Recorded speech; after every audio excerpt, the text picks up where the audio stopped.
I'm Logan Crawford, and right now on Spotlight, I'm delighted to welcome back one of my favorite guests. He is a Renaissance man. He is a businessman. He is a writer. He is a philosopher. He is a deep thinker. His name is Alan Scher. He has written a number of books, including Death of a Nightingale and Management Letters.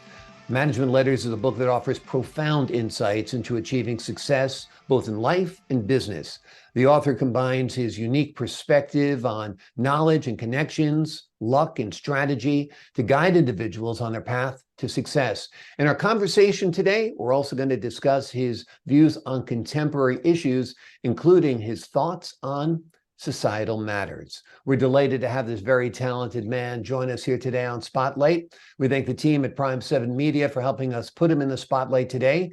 And we ask viewers like you to support authors like him by subscribing to our channel and by purchasing his wonderful books. The links are below this interview. Alan, great to see you here today. Well, needless to say, I'm very happy to be with you. Well, I'm happy to have you. You've been doing some writing, you've been doing some thinking, and you sent me a great email earlier about your views on the telescope and how people view the world. And sometimes they look at it from the wrong end, you were saying. So why don't you tell the audience what that's all about?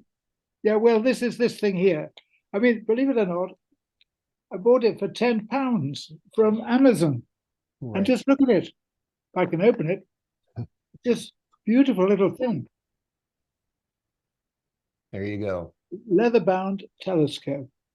And I suddenly realized that using this explains a lot of things in life, because a lot of people in politics, in academia, in law, they look at the world the wrong way around. Yeah. And everybody looks small, insignificant, and equal. But when you look at it the other way around, why they look different. And they certainly don't look equal. They may be equal in some respects, but they're not equal in all respects. Right. And their differences are extraordinarily important. So really now I use this really when I'm talking to anybody who's a politician or a lawyer, and say, start using the world with a telescope the right way around, and you'll see it rather differently. Exactly. Individuals do matter. The politicians tend to look at us like faceless masses of people, and we are all equal under the law, but we are all different and unique on this earth. Some people. Well, we're not even equal under the law all the time, because we're equal under the law when it comes to voting, say, or we're equal under the law when it comes to whether you're a man or a woman. You see, that sort of thing is equality. But there are many areas of activity where people are just different and should be treated as different. End of story. Yeah. And being different's a good thing. We're supposed to value diversity, right? Well, so if we're going to value diversity, why can't we value the differences in people? If there was no difference in people, the New England Patriots could put anybody on their team. You could be playing quarterback, Alan. I could be a receiver, and it wouldn't matter because we're all equal, right? Logan, can I just say this is when I really saw this clearly was my involvement in special educational needs, because I found it was sheer chance that I got involved in that. I think I've told you before that I was a member of the local Rotary Club, and I knew there a man called Fredwin Haynes, who was the head teacher of a particularly good school. It was for children with a physical disability and a learning difficulty, not one, both of them. And it was a particularly wonderful school. I didn't make it a wonderful school. It was he who made it, and the other teachers. And there were also some nurses involved, there were physios involved, there was a hydrotherapy involved. And the kids really flourished in that school. One of those kids is a friend of mine to this day, Ashley Ritchie. All the better for it. She's now Ashley Watts. She's married. And believe it or not, even though she's in a wheelchair, she's just adopted a little boy, which is beautiful, and made the headlines for doing it. Now, this is what a special school was capable of giving. But you see, the powers that be at the time said, no, these kids are being segregated. They really should have a right to go to mainstream schools. And well, it was put to a vote in the school because a parent governor asked for a vote. No one parent voted to change the school, to close the school, because they liked being different and having a different education for their kids. And they were absolutely right.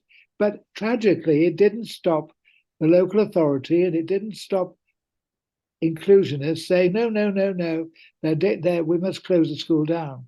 And tragically, that school isn't any, although they won the campaign, that school today isn't the school that it was.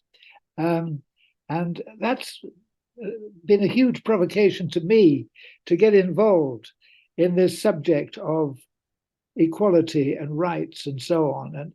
And now I take it further, you see, because what I've suddenly realized is that it's not just these kids that are different.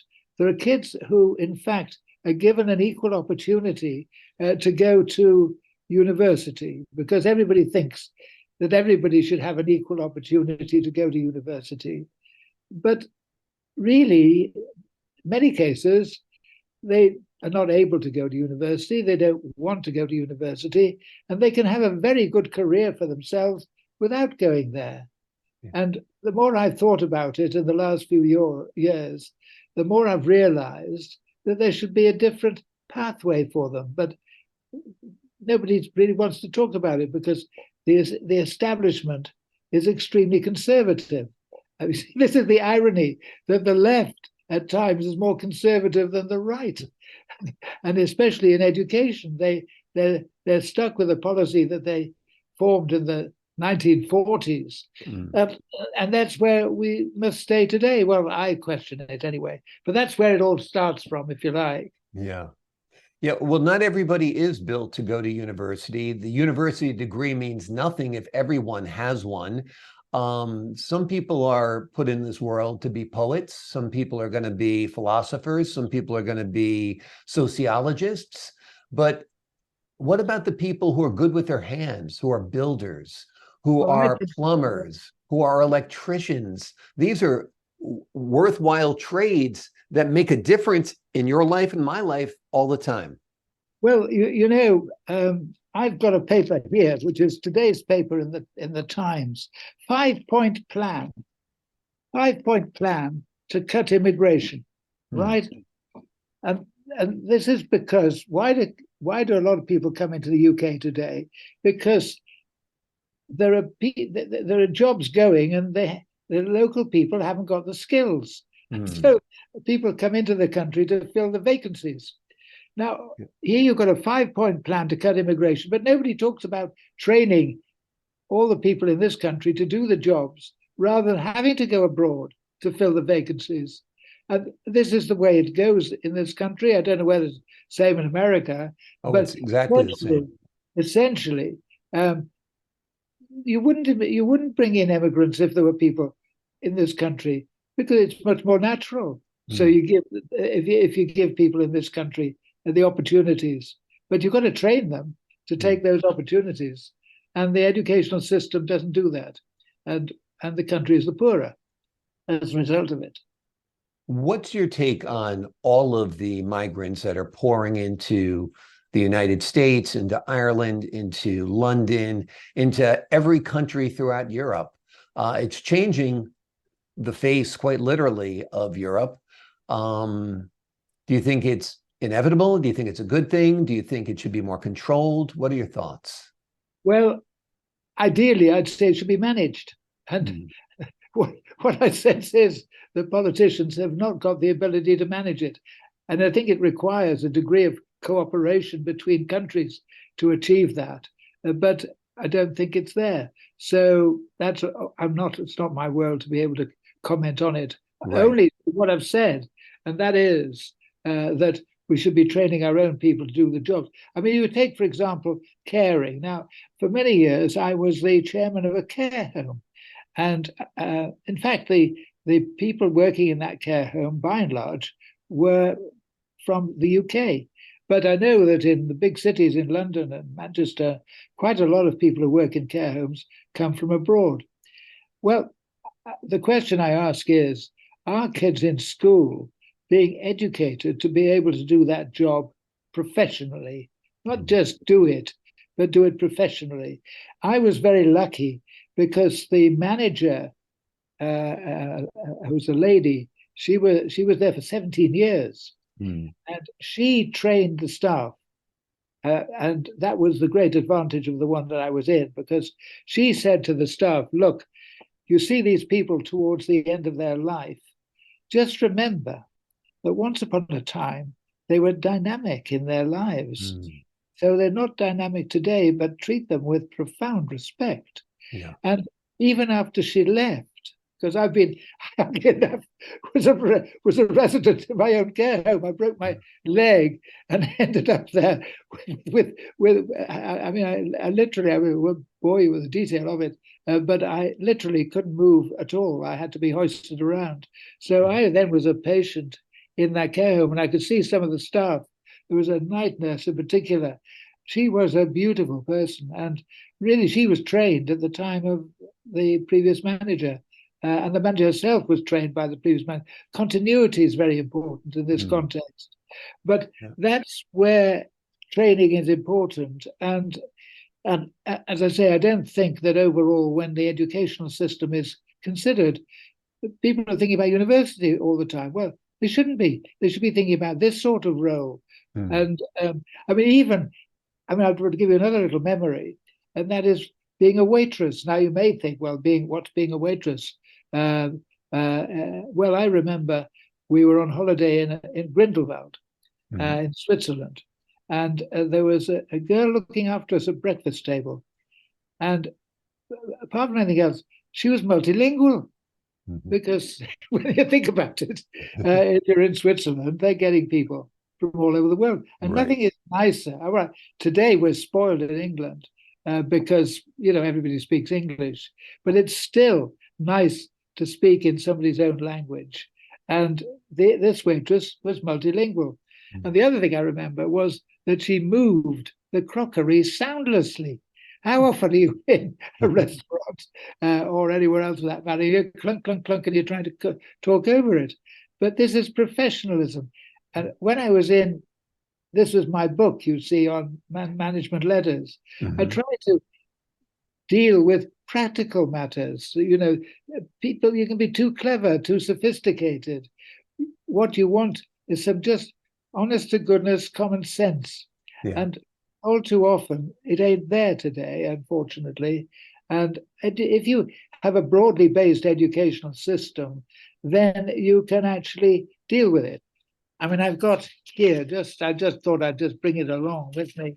These are the subjects which I think people should be taught today, not critical to going to university, but leading a life where, in fact, the opportunities are enormous. But you've got to get the right one, because if you get the wrong one, it suddenly closes down on you, and especially with AI. But I'll come to that in a moment.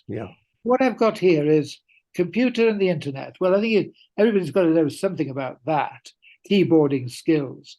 But you see, you can also take it to play chess and bridge online, which I do with enormous pleasure today and in my retirement. Then I've got domestic and family skills. Now, cooking, for example.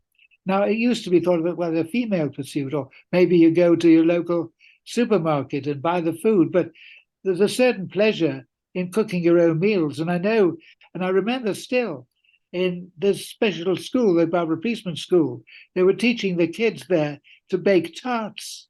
Well, why not? It doesn't get you into university, but why not teach them how to bake tarts? And looking after a dog, or driving, or living with a partner, practical skills. They need some introduction to it when you're at school, not just to go into a situation and improvise as you go along. Then I've got music, art, and design. Well, all right, you may not have time for that if you're going for a university, but by golly, music, art, and their appreciation stands you in good stead for your life. The pleasure, and maybe you can make something out of it, and maybe it's part of your job anyway. Certainly, when I at one stage came across graphic design when I was working at for the Liberal Party for 3 years, and I met a man called Bartley Powell. He was the graphic designer for the Liberal Party, and that stood me a good stead ever after, because graphic design affected all sorts of things I've done since. But it's just happening. It's not something that was planned for me. It just happened, and was all the better for it. Then I've got sport, and even playing Monopoly. It's that's part of an education too. Then I've got culture, including human rights, modern history and literature, including poetry and drama, and how other people in the world live. Well, I mean, I believe they've just cut poetry out. As terrible. I mean, it's ridiculous. It's part and parcel of the world that we live in, and it's beautiful. That was what I got from my dear wife. She introduced me to poetry because I really didn't pick much of it up at school. Then I've got here 2 conversational foreign languages. Now, that's what I was saying earlier, the ability to talk to anybody, anywhere, just when you're traveling around in their own language. I mean, that again opens doors for you, and you never know when you can use it. And if you're working in the hospitality industry, speaking foreign languages must be a huge bonus if you've got it. And if you just one language, it's not so. Then I've got health and safety, learning a bit more about how to keep well. You see, if I could again beat a drum here, there's this assumption that the state looks after you in your life for, from cradle to the grave. What a load of baloney. The state can't do it. And not only can't it do it, it doesn't even try to do it, because when in the UK anyway, it set up the NHS in 1948 or thereabouts, when in fact people didn't live long enough to need care when they were over 80 or 90, didn't live long enough. And one of the great things about the success of the NHS is that people live very much longer. And social care should be built into the NHS. Nobody ever talks of doing that. And nobody ever talks about making people responsible for their own health. It's not just the responsibility of the state. I've got another paper here. Wow. I think it's there for looking. This is yesterday's paper. You see that? Economy pays heavy price as UK gets fatter. That's right. Now, in fact, people get obese. Don't do themselves any favors if you get obese, because of diabetes, one, and that doesn't do the NHS or the health service any favors. Now, in fact, if you had a policy of insurance, if you paid by insurance rather than by tax for your health, and it just didn't go into the big more of the treasury, having to. I mean, this has been what's the trouble in the UK. I could go on about that one as well. As the trouble is, I've got too many bees in my bonnet. but as I say, the point about it is that people should have some responsibility for their own health, and you can do it today because you can do it with a watch. Yeah, exactly. I don't have mine. If you paid for your health service not by taxation that simply was spent by the treasury, that's the trouble. It's not dedicated to health, it's spent by the treasury. And that's why all this striking in the health service was so much stuff and nonsense, where they also respected patients' rights. And they say it didn't matter to the waiting list for treatment. What a load of baloney that was. But anyway, that's another of my bees in my bonnet. But what I'm just saying is that there's the opportunity to involve people in their own health, and to if you do good things for yourself, exercise and take the right food and so on, keep your weight down, then you pay less in premiums. If you don't, you pay a little more, because you're going to cost, at the end of the day, you're going to cost the state a bit more money to look after you. Exactly. But it's your personal choice which is what it's about. Yeah. So that's the next one. Whoa, we're going down the list. Okay. I've got two more, and then we Sure. can switch. The last one, I'm not going to get involved in this one very much because of its implications. It's enough just to mention it. I've got faith, understanding the world's religions, why people believe or don't. And then I've put the words a mutuality of respect. You see, don't want to talk about Gaza because to talk about Gaza, you really got to go back 2,000 years to understand it. And I'd be here all day just talking about Gaza. But so I don't want to talk about Gaza. But I do want to say that in 2002, there was what's called the Alexandria Declaration. And this was by leading clerics, Christian, Muslim, Jewish, Christian, Muslim, and Jewish. And they all said that it's an abomination to take life. It is a desecration of God to take life. And why on earth people don't refer back today to that, I don't know. That's where any solution has to be found, in the mutuality of respect between people of faith and no faith. And I say it's big, so let's leave that one. The last one, of course, is the biggest one, and that's the environment. And again, I think people do need to know about it. It's not as though anybody is ever individually going to solve the problem. There are some people who think that if they ride a bicycle, they're somehow or other going to save the planet. And therefore, they want to put bicycle lanes everywhere so that we can save the planet by riding bicycles with them. Well, I've got to tell you, that's another selfish sort of madness that it's a good idea to cycle where you can cycle safely, but it's not a good idea to spend a vast amount of money putting in cycle lanes for non-existent cycles, which is what they did in my city here in Newcastle. And there's, just very few cyclists. The amount of money that's spent on it, when they should have been putting money, into fast chargers for electrical vehicles. And that's, because an awful lot of cars are on the road. They're never going to change them for a bicycle. But the sooner they change over to an electric car or a hybrid or something, the better it'll be. And that's really the line of travel, I would have thought, but not where some people go. That's a shame. I've been chuntering on again, as is my custom, which is why you invite me here. Exactly. Well, they're all good thoughts. And my observation as you do talk about these issues is the fact that you're a businessman. You know about the bottom line, you know about supply and demand. And that's what government seems to lack. As a businessman, you would make sure your store had certain inventory if there was demand, and would not have that inventory if nobody wanted it. Government's not like that.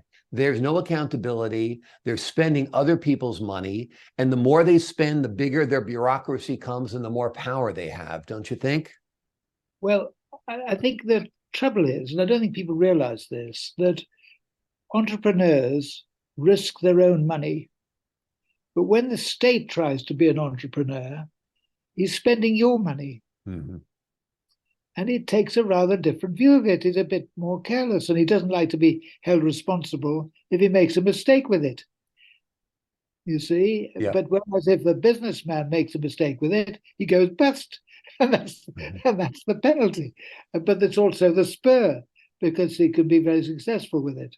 So the important thing, I think, is to have a partnership between the state and the individual, not to see.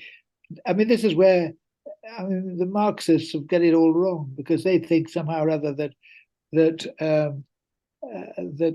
capitalism is corrupt and this sort of thing. Well, capitalism is corrupt for sure if you let it be corrupt. And the challenge for the left, in my view, is not to substitute socialism for capitalism, is to give capitalism a conscience. When you find, for example, directors running off with pension funds, why the heck were they allowed to do it? The state allowed them to do it. I was just watching a program on the box this week about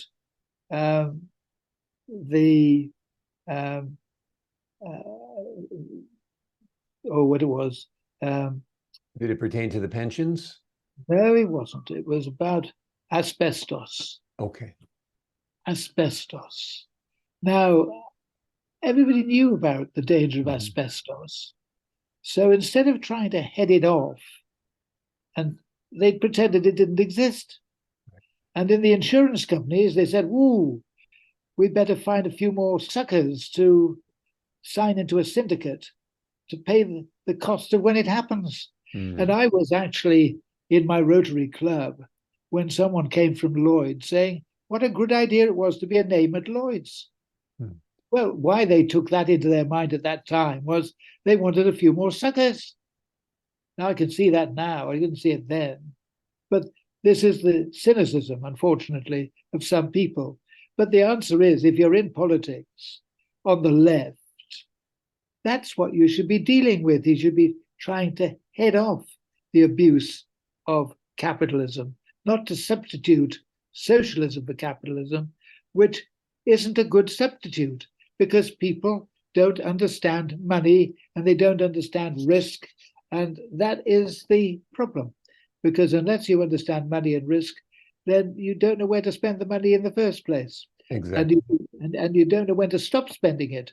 I mean, we've got HS2 in the UK, which is a very prime example. And people don't want to be accountable for the decisions that they've made. They never like to admit to making a mistake. And that's another trouble. So when you don't want to admit to a mistake, you keep making it and repeating it and wasting money on it. And this is, unfortunately, the natural reaction of when you trust the state with all these things and you don't have a good system of accountability running within it. And part of the thing that I've been urging in my writing is accountability, because what is the difference when you really think about it? What is the difference between a dictatorship and a democracy? Very simple, accountability. And if there's no accountability, then there's no difference. And you might as well have a good dictatorship and have done with it. And that's the truth. If you don't, if you see, I mean, in Britain, we're absolutely brilliant. I mean, I call it the English disease, and that is the quick fix. Now, the Japanese have a different approach to problems. They try and solve them at the design stage. And then they have another word to follow it up, and the word is called Kaizen. Now, I don't know about America, maybe the same, but I think probably more England. We say, you know, with cars, for example, this was the first time I came across it. I had an Austin 1300, and I abandoned it at Peterborough, never to buy an English car again. Because they used to say, if there's a problem with a car, we'll solve it at the first service. Well, the Japanese said, why wait that long? Solve it design stage. No, I used to sell furniture. That was my business, was furniture. And manufacturers were very good. They said, if there's a problem on anything we sell, we'll put it right. But, well, you see, why didn't they put it? I mean, there were companies that did have a research department and did research the product before they put it on the market.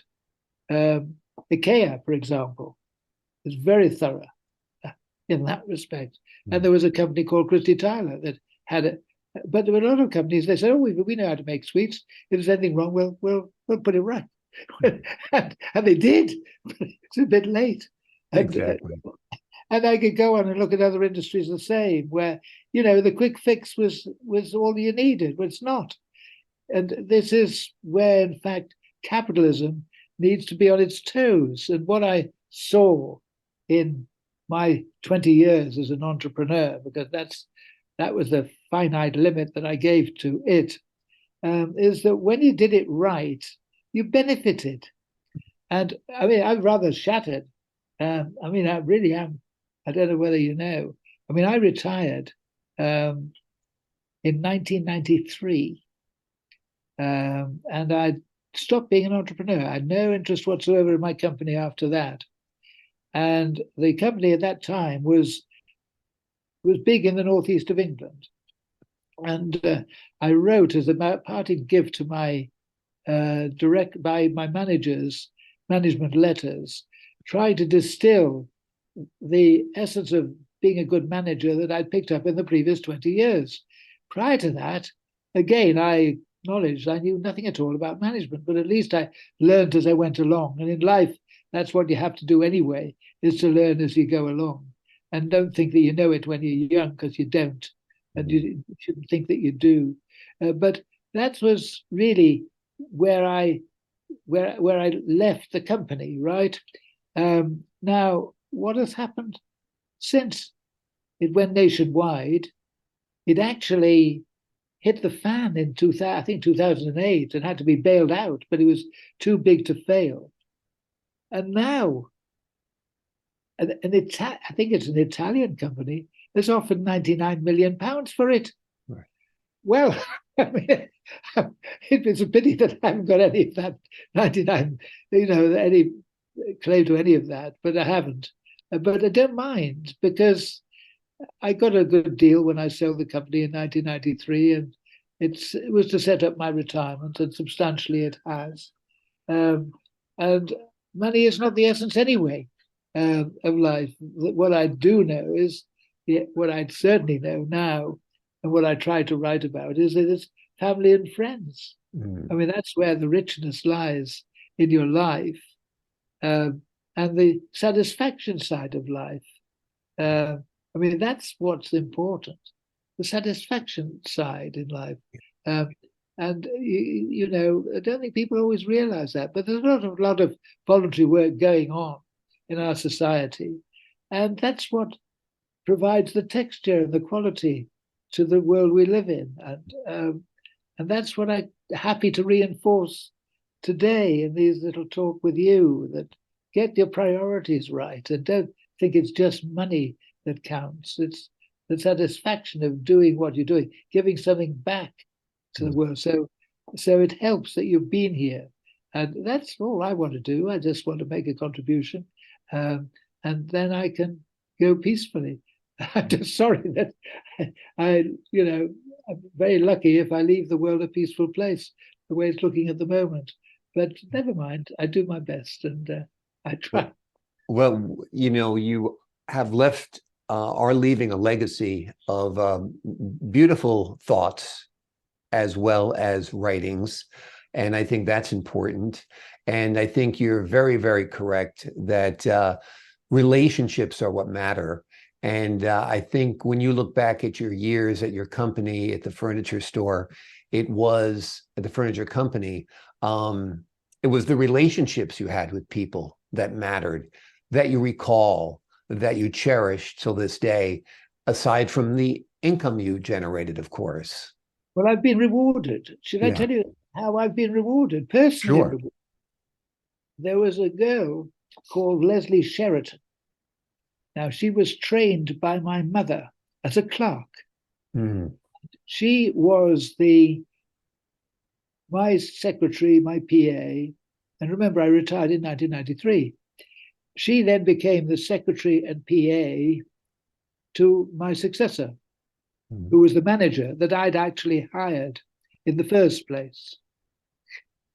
And he retired, and she became the secretary PA to his successor, who was one of the managers I had when I was involved with the company. So in a sense, I knew what was going on. And a few months back, I was invited to a retirement party for Leslie Sheraton. Wonderful. And I met there a number of people that worked in the company and had stayed in. And I'd make a point here that continuity in a company is a good thing. You don't just have to keep improving your chances in life by moving on and moving elsewhere. Continuity, loyalty to a company. Well, certainly Leslie Sheraton ended up as the assistant company secretary of a PLC. But the final part of my story is that Leslie comes to visit me every week. Wow. Without pay. That's wonderful. I have her, I trust her, and she trusts me. And she's an enormous help to me now, especially as I'm getting on a bit. You saw my office, you realize why even though my wife Ros is enormously good, but she generates paper as well in the things that she does, and I generate paper. So we need somebody to look after us, and we've got a number of people close to us at the moment, and this is what gives the quality to our life. And it's not, the money's got to be there, obviously. It's hard that you haven't got it. But what is really important is having people around you that you like and respect. Yeah. And that, I think I can say, that is part of what I've learned along the way. I think I've said to you in our previous times that nothing in my life turned out as I planned it. And I think that is going to be increasingly the case for a lot of people, because as I read it, AI, artificial intelligence, is going to make a great difference to a lot of careers. I think it's going to do a lot of work that lawyers do, a good deal faster, a good deal cheaper, and a good deal better. I speak with Absolutely. I speak with some feeling here. So I don't think that a career in law is necessarily a golden thread to pursue. But there are other areas of activity where AI will do the job very well indeed. And society has to be, well, no, I say society, that's the wrong word to use. People have got to be ready to adjust to a changing world. And I think the tragedy today, part of the tragedy, is that the world has become extremely neurotic. And it's become neurotic because of the speed of change and adjusting to it. And the future is much less certain, much less clear than it was when I was young. I think that then you didn't think there would be anything like the range of possibilities, but the range of threats at the same time. You see, you didn't see that either. But there we are. It's the world you live in, and that's the world that people have got to adjust to. But why I write is because I think that young people especially think that they see the world correctly at a young age, and they don't, because the great trouble is that you tend to project for other people what you want for yourself.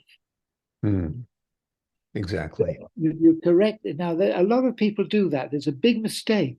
They assume that what they want for themselves must be right for everybody else. Well, it's a bit arrogant if you really think about it. But then they judge other people on the strength of that. And they think they've got an equal right to say it as everybody else. Well, they haven't. They've got a right to say it, I hope. But it's not an equal right. It's another right. It's a different right. And that, again, is where young people get it terribly badly wrong. And they think that they can demand things because they believe it's the right thing to demand. Well, you've got to be a little bit more respectful of what other people need in this world. And they've got to learn that. And you do learn it. I've learned it. I've learned that, that people have all sorts of... I had no idea about the range of special needs, for example, until I got involved with it. It's easy to form a view about, kids with special needs should be in mainstream education. But when you get involved in it and you see how many different kinds of special needs there are, and how it's absolutely ridiculous suggesting that they must all be included because of the word inclusion. And people use one word like inclusion to determine a whole policy. Why, it's crazy. Yeah. And this soundbite approach to life, which is what they're doing, quick fix again, it's ridiculous. Yeah. So they're wrong. Yeah. And I write, and if people take advantage of it, fine. If they don't, well, that's a matter for them.